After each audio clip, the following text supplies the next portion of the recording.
Pozdrav svima! U današnjem videu možete pogledati novu ideju šta da kuvate za ručak. To su nove fantastične šnicle u posebnom sosu. U nastavku videa možete pogledati kako ih pripremam. Potrebne su vam šnicle, možete izabrati koje hoćete meso. Ja ovdje imam juneće i pileće šnicle. Posolite, pobiberite i izlupajte čekićem za meso da bi se fino istanjile. I onda na uobičajen način ispohovati.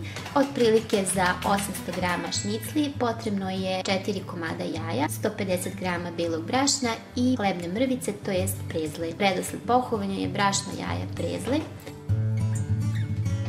Pržim ih na umerenoj temperaturi u dubokom ulju. Juneće pržim duže od pilećih jer je potrebno da meso iznutra postane mekano. Složila sam ih na salvetu da se fino ocede od masnoće i potom pripremamo jedan brzinski sos koji je neverovatnog ukusa. U tiganj staviti 200 ml vode, 100 ml Worcester sosa, 2 kašike soja sosa,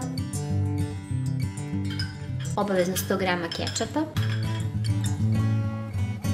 pola vezice peršunovog lišća i kašiku iseckane slatke ili ljute paprike, zavisi kako volite. Prokrčkati samo par sekundi, potom ubaciti šnicle koliko stane u tiganj. Dovoljno je samo par sekundi s jedne i s druge strane da budu u sosu i da se malo prokrčkaju. Izvaditi ih i nastaviti tako dok ne potrošite sve šnicle. Na kraju u tiganju ne bi trebalo da vam ostane sosa, tako da je to taman mera za 800 g šnicli.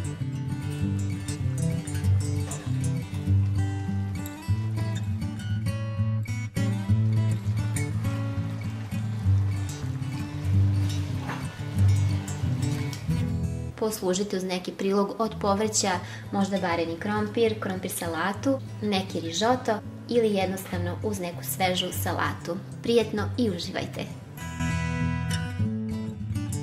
Ako ste novi na kanalu, prijavite se na kanal da bi vam stizala obaveštenja o novim receptima. Ako pratite preko mobilnih telefona, potrebno je da kliknete i zvonce da bi vam zasvirala porukica kada objavim neki novi video. Do sljedećeg gledanja vas sve puno pozdravlja vaša Ivana.